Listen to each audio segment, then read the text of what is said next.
딸은 아무리 잘해도 시집 가면 남이지? 엄마, 내가 아들이 둘이나 있는데 왜 딸 집에 가서 지내니? 그러니까 자식 몫은 아들들이 가져야지. 형은 장남이고 유섭이는 외동아들처럼 컸잖아. 엄마 용돈 좀 챙겨주는 거 주기 싫어서 그러니? 오늘 이야기 속 주인공은 49살 유란 씨입니다. 평생을 친정 살림처럼 오가며 엄마 걱정, 아버지, 병간호까지 도맡아온 딸이었죠. 하지만 아버지가 돌아가신 후 유라는 자신이 이 집안에서 딸이 아닌 남의 집, 사람이었다는 걸 뼈저리게 알게 됩니다. 수억 원짜리 땅을 팔아 현금으로 쥐고 있던 아버지. 정정하시던 그가 갑자기 세상을 떠났고 어머니는 딸에게는 모른 척하면서 아들들에게는 조용히 그 돈을 나눠줬습니다. 남은 사람은 유란뿐이었죠. 생활비가 떨어졌다고 해선 돈을 보내라 하고 아프다고 하면 내려오라 했습니다. 하지만 유산 이야기가 나오자 돌아온 말은 이랬습니다. 딸은 아무리 잘해도 시집 가면 남이지? 너는 너 시댁 식구 챙겨. 이후로 4년이 넘는 시간 동안 유라는 친정을 끊었습니다. 그동안 단 한 번도 자신을 찾지 않던 어머니가 어느 날 느닷없이 전화를 걸어왔습니다. 몸이 아프고 혼자 지내기 힘들다는 말과 함께요. 그리고 이렇게 말했습니다. 그래도 네가 딸인데 누가 날 챙기겠니? 과연 유라는 다시 친정의 문을 열게 될까요? 아니면 완전히 등을 돌리게 될까요? 유라는 감정을 잘 드러내지 않는 사람이었습니다. 누구보다 조용하고 누구보다 신중했지만 속을 들킨 듯한 날은 오히려 그 차분함이 더 큰 동요처럼 느껴졌습니다. 그녀의 고향은 경기도 용인 외곽에 자리한 작은 마을 도알이었습니다. 수십 년간 변함없던 이 시골 마을이 몇 해 전부터 갑자기 술렁이기 시작했습니다. 대기업 반도체 단지 조성과 신도시 개발 발표로 사람들이 몰려들기 시작한 것입니다. 그 변화의 한가운데 아버지의 땅이 있었습니다. 평생 농사만 짓고 살던 유란의 아버지는 말수가 적고 원칙이 강한 분이셨습니다. 땅은 팔지 말라는 말을 입버릇처럼 하셨기에 마을 사람들 입에 땅을 팔았다는 소문이 오르내릴 때도 유라는 반신반의했습니다. 소문은 점점 구체적으로 바뀌었습니다. 누군가는 그 땅이 팔리면서 억대의 돈이 현금으로 들어왔다고 했고, 누군가는 그것이 상자에 담겨 지게차로 옮겨졌다는 말도 했습니다. 유라는 처음엔 웃으며 넘겼지만 어느 날 어머니와의 전화에서 이상한 말을 듣게 되었습니다. 네 아버지 요즘 기분 좋으셔? 바깥 양반 기분 좋으니 나도 좀 편하구나. 그 말이 유란의 마음을 건드렸습니다. 땅을 정말 팔았을 수도 있겠다는 생각이 들었습니다. 형제들과의 통화에서도 수상한 점들이 포착되었습니다. 큰오빠는 시치미를 떼면서도 확실하게 부정하지 않았고, 남동생은 애써 다른 화제로 돌리려 했습니다. 유라는 남편에게도 조심스레 말을 꺼냈습니다. 여보, 혹시 아버지가 그 돈을 어딘가 숨겨두신 건 아닐까? 어디에 숨겨두셨을까? 남편은 그러려니 하며 넘겼지만 유라는 내내 그 말이 머릿속을 맴돌았습니다. 아버지가 성격상 자식들에게 쉽게 돈 이야기를 할 분은 아니셨습니다. 문제는 어머니였습니다. 어머니 김말순 씨는 평생 아들 중심으로 가족을 대하셨습니다. 아들, 늘 아들이 먼저였습니다. 아들이라면 실수도 이해가 됐고, 딸이 하면 버릇 없는 거였습니다. 아들 식사는 상다리 휘게 차리면서 딸인 유란이 밥을 한 번 더 달라고 하면 반찬이 없다고 하셨던 분이었습니다. 그런 어머니가 아버지로부터 거액을 받았을 가능성이 떠오르자 유라는 마음이 복잡해졌습니다. 혹시라도 그 돈이 아들들에게만 흘러간 건 아닐까? 혹시 자신만 모르고 있는 건 아닐까 하는 의심이 꼬리를 물었습니다. 그녀는 그 의심이 자기 아내 욕심 때문은 아니라고 믿고 싶었습니다. 어머니가 혹여 노후에 돈이 부족해 힘들게 될까 걱정이 앞섰을 뿐이었습니다. 하지만 만약 그 걱정마저 외면받은 것이라면 유라는 그 순간부터 어떤 감정으로 부모를 마주해야 할지 알 수 없었습니다. 그날 밤 유라는 천장을 바라보다가 뒤척이다가 결국 잠을 이루지 못했습니다. 가슴 속에서 뭔가 자꾸만 일렁이는 느낌을 지울 수 없었습니다. 아버지의 장례식은 뜻밖에도 조용히 끝났습니다. 사람들이 많이 올 줄 알았지만 정작 조문객은 생각보다 많지 않았습니다. 그 많던 동네 사람들조차 대부분은 조용히 다녀가고 상주는 내내 고요한 표정으로 손님을 맞았습니다. 정유라는 분향소에서 몇 번이나 아버지의 사진을 쳐다봤습니다. 사진 속 아버지는 무뚝뚝하고 고집스러운 표정을 하고 있었습니다. 살아 계셨을 때와 똑같은 모습이었습니다. 웃는 사진은 도무지 찾을 수가 없었기 때문에 그게 최선이었습니다. 남동생은 고개를 숙인 채 조용히 향을 피웠고 큰오빠는 하얀 상복을 입고도 여전히 핸드폰을 손에서 놓지 않았습니다. 유라는 그걸 보고도 아무 말 하지 않았습니다. 장례식장에서까지 예민해지고 싶지는 않았습니다.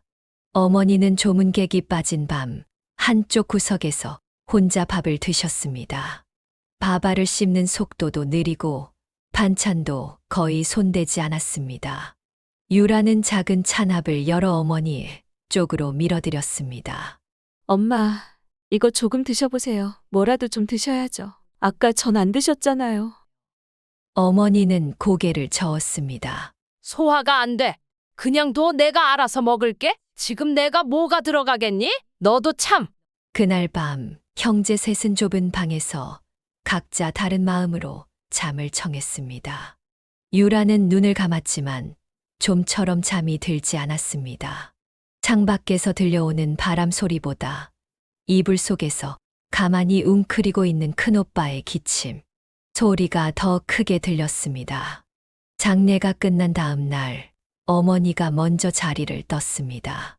집에 와 계시던 이모와 함께 장을 보러 간다며 호련히 나가셨습니다. 유라는 그 모습에 의문을 품었습니다. 어머니는 장례식 내내 말을 아꼈고 무언가 생각이 많은 얼굴이었습니다.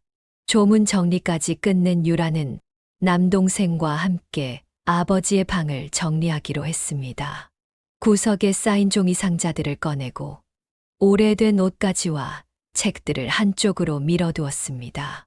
이불을 들쳤을 때 남동생이 멈칫했습니다. 손에 쥐고 있던 상자가 흔들렸습니다. 누나, 이거 혹시 하고 생각했는데 그냥 오래된 영수증 뭉치였습니다. 허탈한 웃음이 나왔습니다. 그때 남동생이 조심스럽게 말을 꺼냈습니다. 누나는 혹시 그 얘기 들었어? 아버지 땅 판 거 말이야. 유라는 고개를 끄덕였습니다. 응, 들었어. 동네에서 소문이 파다하더라. 현금으로 받았다고 다들 수근거리던데. 남동생은 조용히 입을 닫았습니다. 그리고 작은 목소리로 말했습니다. 혹시 엄마가 말이야. 아니야, 괜히 말 꺼냈다. 정유라는 말없이 서랍을 하나 더 열었습니다. 그 안엔 아버지가 쓰던 오래된 수첩이 들어 있었습니다. 그녀는 천천히 수첩을 펼쳤습니다. 날짜만 적혀 있고 금액도 없었습니다. 단지 짧게 써진 한 문장이 눈에 들어왔습니다. 아무도 모르게 넘겨주기로 함. 정유라는 멍하니 그 문장을 바라봤습니다. 넘겨주기로 했다. 누구에게, 무엇을, 왜 아무도 모르게. 질문은 많았지만 답은 없었습니다. 그날 밤 그녀는 또 잠을 이루지 못했습니다. 머릿속에선 수첩 속 문장과 어머니의 말, 그리고 형제들의 표정이 뒤엉켜 맴돌았습니다. 며칠이 지난 후 정유라는 혼자 토하리 친정집으로 다시 내려갔습니다. 장례식이 끝난 뒤라 집 안은 조용했고 마당의 흙냄새와 방 안의 묵은 이불 냄새가 오히려 익숙하게 느껴졌습니다. 어머니는 안방에 앉아 조용히 손톱을 다듬고 계셨습니다. TV도 켜지 않았고 라디오도 꺼진 상태였습니다. 그 적막한 분위기 속에서 유라는 잠시 말을 고르다 천천히 입을 열었습니다. 엄마, 며칠 전에 아버지 방에서 수첩이 하나 나왔어요. 어머니는 손톱을 손바닥으로 문지르며 대답했습니다. 그랬니? 그래서 거기 이상한 문장이 있었어요. 아무도 모르게 넘겨주기로 함이라고요. 무슨 뜻인지 아세요? 그 말에 어머니는 고개를 들지도 않았습니다. 유라는 그 반응이 더 낯설었습니다. 평소 같으면 성급하게 짜증을 냈을 법도 한데 이번엔 담담하다 못해 무심한 표정이었습니다. 글쎄, 네 아버지 글씨는 나도 잘 못 읽겠더라. 그 사람도 늙어가면서 필체가 많이 달라졌잖아. 유라는 대답하지 못했습니다. 어머니가 뭔가를 알고 있다는 느낌이 들었지만 증거는 없었습니다. 다만 눈빛이, 말투가, 그 모든 것이 낯설게만 느껴졌습니다. 그 순간부터 어머니와 자신 사이에 얇고 단단한 벽이 생긴 듯 했습니다. 그날 저녁 유라는 어머니와 함께 저녁을 먹었습니다. 식탁 위에는 된장국과 김치, 그리고 마른 반찬 몇 가지가 놓여 있었습니다. 예전 같으면 어머니가 이런 식사는 미리 손사래를 쳤을 텐데, 이제는 말없이 앉아 숟가락을 들었습니다. 밥을 먹다 말고 유란히 물었습니다. 엄마, 혹시 정말 아버지가 남긴 돈이 없어요? 어머니는 밥알을 꼭꼭 씹다가 멈칫했습니다.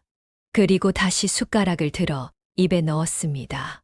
대답은 없었습니다. 그 무응답이 오히려 대답처럼 들렸습니다. 식사가 끝나고 설거지를 하던 유라는 고개를 돌려 어머니에게 말했습니다. 혹시 내가 뭘 오해하고 있으면 말해주세요. 형제들하고 괜히 사이만 나빠질 것 같아서 그래요. 어머니는 TV를 켰습니다. 뉴스가 나오고 있었고 사회면 기사의 부동산 개발 이야기가 잠깐 나왔습니다. 화면에 흘러나오는 자막을 바라보며 어머니가 말했습니다. 사람이 뭐든 너무 알려고 하면 불편해진다. 모르는 게 나을 때도 있지. 그 말은 분명 메시지였습니다. 유라는 그 말이 자신을 향한 것임을 알았습니다. 너무 캐묻지 말라는 뜻이겠지요. 하지만 유라는 멈출 수 없었습니다. 돈이 탐나서가 아니었습니다. 그냥 이 가족이 어떻게 이렇게 쉽게 무너지는지 알고 싶었습니다. 부모를 믿었던 마음이 흔들리는 지금 무엇이라도 붙잡아야 할 것 같았습니다. 밤이 깊어갈수록 유라는 잠을 이루지 못했습니다.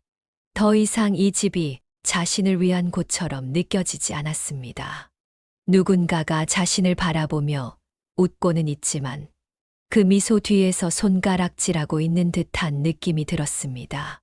며칠이 지나고 유라는 또 다시 홀로 있을 어머니가 신경 쓰여 친정에 내려왔습니다. 마당의 흙냄새와 이불 속 먼지, 정수기 위에 얹힌 티백 하나까지도 전보다 더 낯설게 느껴졌습니다. 이 집 안에 자신이 발 디딜 자리가 없다는 생각은 시간이 지날수록 더 뚜렷해졌습니다. 이번엔 유섭이 먼저 나와 있었습니다. 마당에서 장작을 쌓고 있었고 손에 묻은 흙을 탁탁 털며 말했습니다. 누나. 생각보다 일찍 왔네. 집에서 오는 길이야? 유라는 짧게 고개를 끄덕이며 조용히 말했습니다. 오빠랑은 요즘 연락하니? 유섭은 동작을 멈추고 고개를 돌렸습니다. 아, 큰형? 바쁜 것 같더라. 엄마한텐 가끔 전화는 하는 것 같던데. 유라는 한참 동안 마당을 내려다보다가 본론을 꺼냈습니다. 유서봐, 아버지 돈. 정말 아무것도 모르는 거야. 그 말에 유섭의 손끝이 잠시 떨렸습니다. 장작 위에 쌓인 가벼운 먼지가 바람에 흩날렸고 유섭은 낮은 목소리로 말했습니다. 누나, 사실은 아버지 돌아가시기 전날에 나 왔었어. 유라는 그 말을 듣자 숨이 잠깐 멎는 것 같았습니다. 그녀는 눈을 가늘게 뜨고 조심스럽게 물었습니다. 혼자 온 거야? 유섭은 대답을 망설이다가 입을 열었습니다. 아니, 형도 와 있었어. 엄마가 부르셨대. 그 말 한마디에 유란의 머릿속이 정지됐습니다. 말없이 그녀는 유섭을 바라보았고 유섭은 고개를 숙인 채 말을 이어갔습니다. 그날 엄마가 큰 상자를 하나 꺼냈어. 안에는 5만 원 다발로 전부 현금이었어. 유라는 입을 굳게 다물었습니다. 차라리 예상하지 못했다면 덜 아팠을지도 몰랐습니다. 그러나 이미 마음 한쪽은 그 사실을 알고 있었습니다. 단지 입으로 듣고 싶지 않았을 뿐이었습니다. 그래서 그걸 오빠랑 나눴어? 아니, 다는 아니야. 엄마가 일부는 갖고 계시겠다고 하셨어. 나중에 쓰신다고 엄마도 좀 갖고 있겠다고. 누나, 우리도 자세히는 안 물어봤어. 유라는 웃음도 나오지 않았습니다. 억장이 무너진다는 말은 이런 순간에 쓰는 것 같았습니다. 엄마가 그게 맞다고 생각하셨다니? 유섭은 한참이나 말이 없었습니다. 그러다 마치 스스로에게 변명을 하듯 입을 열었습니다. 엄마가 그러셨어. 누나는 시집가서 자기 집도 있고 병수발은 결국 아들들이 하게 될 거라고. 엄마는 그냥 누나보다는 형이랑 내가 더 좋대. 나중에 아파도 아들이 둘이나 있는데 왜 딸집에 가서 지내냐고. 난 그냥 그때는 아무 말도 못했어. 누나 미안해. 유라는 고개를 떨군 채 마당의 흙을 바라보았습니다. 그 흙 아래 어디엔가 아버지의 발자국이, 손자국이, 살아온 시간이 남아있을 것 같았습니다. 그런데 그 모든 것들이 이제 자신과는 무관한 이야기처럼 느껴졌습니다. 그날 밤 유라는 한마디도 하지 않고 잠자리에 들었습니다. 방 안은 고요했고 벽시계 소리만 또렷이 들렸습니다. 그 고요 속에서 그녀는 한 가지를 확실히 알게 되었습니다. 이제는 더 이상 혹시라는 말로 희망을 걸 수 없다는 것이었습니다. 김장을 하던 날 아침 유라는 묵직한 마음으로 친정 마당을 들어섰습니다. 절여진 배추 냄새가 퍼져 있고 어머니는 장독대 옆에서 고춧가루를 덜고 있었습니다. 팔을 걷은 채 엎드려 있던 어깨는 예전보다 한층 작아 보였습니다. 유라는 조용히 옆에 앉았습니다. 말없이 한참을 돕다가 김칫솔을 양푼에 넣으며 조심스럽게 말을 꺼냈습니다. 엄마. 그날 큰오빠하고 유섭이 왔었다고 하더라. 어머니는 고개를 들지 않았습니다. 무처럼 묵직한 말투로 대답했습니다. 왔지. 내가 불렀어. 무심한 말이었습니다. 유라는 묻고 싶었던 말을 눌러가며 덧붙였습니다. 그때 돈도 나눠주셨다고 하던데요. 그러자 어머니는 잠시 손을 멈췄고 그제야 고개를 들었습니다. 그래. 네 아버지 살아있을 때 몰래 줬던 거 내가 정리한 거다. 왜 저는 몰랐어요? 그 질문에 어머니는 눈을 치켜떴습니다. 미간이 살짝 찡그려졌고 말투는 한층 더 단호해졌습니다. 딸은 아무리 잘해도 시집가면 남이지? 너도 참 어지간히 한다? 자식 몫은 아들들이 가져야지. 그게 세상이 돌아가는 법이야. 세상 이치야. 유라는 김치 양푼을 손에 든 채 굳어버렸습니다. 이어지는 어머니의 말은 더욱 충격적이었습니다. 형은 장남이고 유섭이는 외동아들처럼 컸잖아. 너도 참, 너야. 시집가서 다른 집 귀한 며느리인데 뭐가 부족하니? 엄마 아빠 일에 왜 네가 끼어? 엄마 용돈 좀 챙겨주는 거 주기 싫어서 그러니? 말끝마다 너는 시집갔으니 너는 남이다라는 말이 박혔습니다. 유라는 웃음이 나올 것 같았지만 참았습니다. 손끝이 차가워졌습니다. 그럼 지금까지 엄마 생활비 챙겨드린 건요? 그것도 오빠나 유섭이 몫이었어야죠. 어머니는 한 손에 묻은 고춧가루를 털며 말했습니다. 네가 먼저 주더만? 내가 말했니? 누가 달랬니? 나는 그런 거 안 바랬다. 그 순간 유라는 깨달았습니다. 자신이 들인 생활비, 병원 동행, 명절 음식까지 모두 착한 짓이었을 뿐 어머니에겐 의무도 기억도 아니었던 것입니다. 아버지가 돈 주지 말고 엄마가 알아서 하라고 했다는 건 뭐예요? 어머니는 잠시 말을 멈췄다가 고개를 돌려 멀리 산등성이를 바라보며 중얼거렸습니다. 그 양반도 말이 많았지. 나는 알지. 결국 부모 재산은 아들이 챙겨야 하는 거다. 그게 맞는 거야. 누가 제사 지낼 건데? 네가 지낼 거야? 유라는 말문이 막혔습니다. 그 말을 듣고 난 뒤 그 어떤 대화도 이어갈 수 없었습니다. 더 이상 어머니에게 서운함을 느끼는 것도 부질없어 보였습니다. 왜 자신은 그토록 오랫동안 이 말을 직접 듣지 않기를 바랐던 걸까? 이렇게 명확히 말해주는 사람이었는데도 말입니다. 그날 저녁 유라는 방 안에서 옷가지들을 정리하다가 가방을 조용히 닫았습니다. 천천히 침대에 누웠고 눈을 감은 채로 생각했습니다. 이 집의 유산은 돈만이 아니었습니다. 차별과 외면, 고정관념도 함께 남겨졌다는 사실이 너무 늦게 와 닿았습니다. 명절을 앞둔 주말, 유라는 남편과 함께 친정에 들렀습니다. 차 안에서부터 가슴이 묵직하게 가라앉아 있었습니다. 집으로 향하는 길이 왜 이리 낯설게 느껴지는지 창밖의 논두렁조차 먼 타지의 풍경처럼 보였습니다. 현관문을 열자 익숙한 된장 냄새가 풍겼습니다. 하지만 그것 말고는 따뜻한 기운이라곤 없었습니다. 거실엔 인기척이 없었고 부엌엔 찌개 그릇에 개가 덜 씻은 채 싱크대에 쌓여 있었습니다. 냉장고 앞엔 다 식은 고추장찌개와 남은 밥 한 공기가 덩그러니 놓여 있었습니다. 누가 왔었어요? 유란이 물었을 때 어머니는 소파에 앉아 발바닥을 문지르고 있었습니다. 돌아보지도 않은 채 짧게 말했습니다. 형네 식구들, 도형이네 며느리까지 다 왔었어. 아무렇지 않게 던지는 그 말 한마디에 유라는 더 이상 아무것도 묻고 싶지 않았습니다.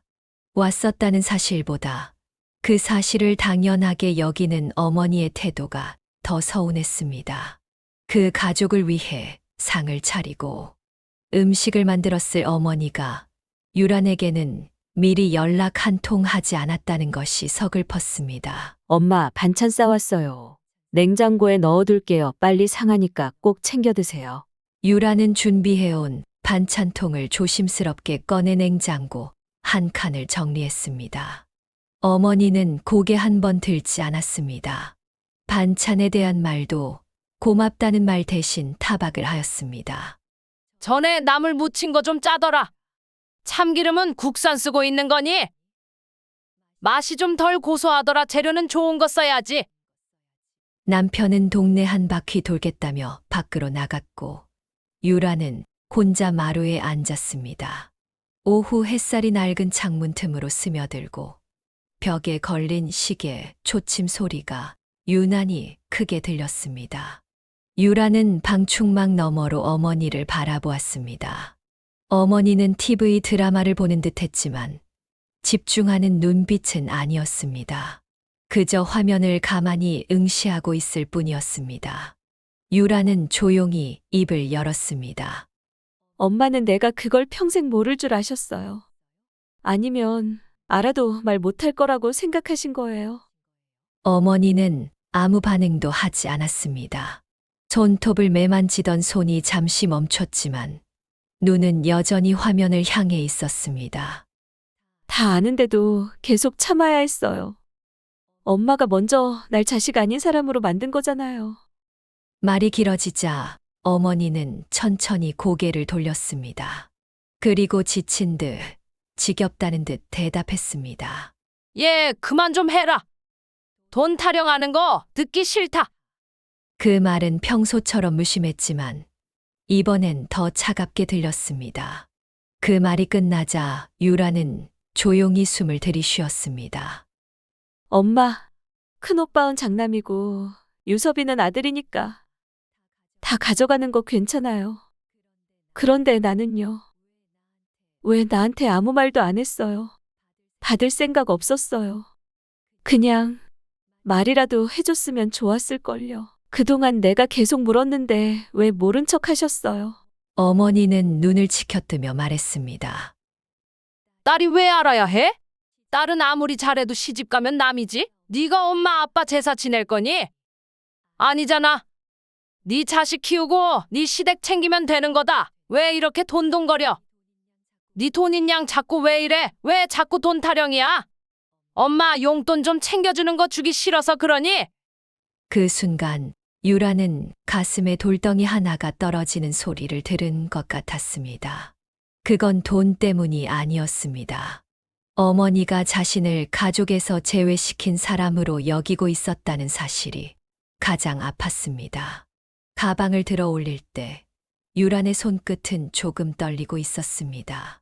어머니는 여전히 등을 보인 채 움직이지 않았고 그 뒷모습은 대답도 배웅도 해주지 않았습니다. 유라는 조용히 현관문을 닫았습니다. 문이 닫히는 소리가 마치 오래된 관계가 끊어지는 소리처럼 느껴졌습니다. 그날 이후 유라는 친정에 연락하지 않았습니다. 차가운 공기를 문으로 끌어안고 나온 것처럼 그녀의 마음도 얼어붙어 있었습니다. 매달 들이던 생활비를 멈췄고 연락을 기대하지도 않았습니다. 그 집의 시간은 그녀에겐 멈춰버린 것 같았습니다. 아니, 멈췄다기보다 애초에 그녀는 그 시간 속에 끼어 있지 않았던 것 같았습니다. 처음 한 달은 괴로웠습니다. 핸드폰에 어머니 이름이 뜨는 건 아닐까? 오빠나 유섭의 이름이 뜨지는 않을까? 하루에도 몇 번씩 화면을 엎어두고 다시 들춰보는 일이 반복됐습니다. 그러나 그들은 아무 일도 없었다는 듯 조용했습니다. 3달쯤 지났을 무렵 익숙한 번호가 울렸습니다. 유섭이었습니다. 유라는 그저 들여다만 보다 전화를 받지 않았습니다. 그날 이후로도 유섭의 전화는 이어졌고 며칠 뒤엔 오빠 이름으로 걸려온 전화도 있었습니다. 결국 유라는 두 사람을 모두 차단했습니다. 무슨 일이 있었는지는 알 수 없었습니다. 하지만 예전 같았으면 가장 먼저 알았을 일들이 이제는 그녀를 비껴갔습니다. 그걸 이상하게 여기지도 않는 자신에게 조금 놀라웠습니다. 그러던 어느 날 장롱 깊숙이 넣어두었던 봉투 하나가 눈에 들어왔습니다. 아버지가 병원에 입원한 다음 날 아버지가 말없이 건넨 것이었습니다. 그때는 마음도 복잡했고 별 뜻이 없을 거라 생각해서 한 번도 열어보지 않았습니다. 봉투를 조심스럽게 열자 얇은 수표 한 장과 함께 손글씨로 적힌 쪽지가 나왔습니다. 잉크가 살짝 번져 있었고 종이엔 눌린 자국이 많았습니다. 유란아, 네 엄마가 뭐라 해도 네 속은 내가 안다. 이 돈은 네 몫이 아니다. 그냥 네 수고비다. 엄마한테 말하지 마라. 내가 너한텐 참 고맙다. 고마워. 유라는 그 쪽지를 들고 천천히 소파에 앉았습니다. 손끝이 떨렸고 그 작은 글씨가 눈을 뿌옇게 만들었습니다. 그제야 아버지의 무뚝뚝한 말투와 무표정 뒤에 숨은 마음이 조금 보이는 듯 했습니다. 언제나 아들 편만 들던 것처럼 보였지만 사실 아버지는 유란의 조용한 수고를 알고 있었던 사람이었습니다. 아버지는 말이 없었지만 유란이 명절마다 어머니 옆에 붙어 일하며 손이 갈라지는 것을 봤고 유섭과 형이 싸우고 나가도 혼자 남아 뒷정리하던 그녀를 지켜봤습니다. 그러면서도 그저 딸은 시집가면 남이지라는 말로 선을 긋던 사람이었습니다. 하지만 마지막에는 그 딸에게 고맙다는 말을 남겼습니다. 그건 유산이 아니라 미안함의 무게였습니다. 수표는 크지 않았지만 그 어떤 유산보다 더 묵직하게 손에 남았습니다. 유라는 한참을 그렇게 앉아 있다가 조용히 눈을 감았습니다.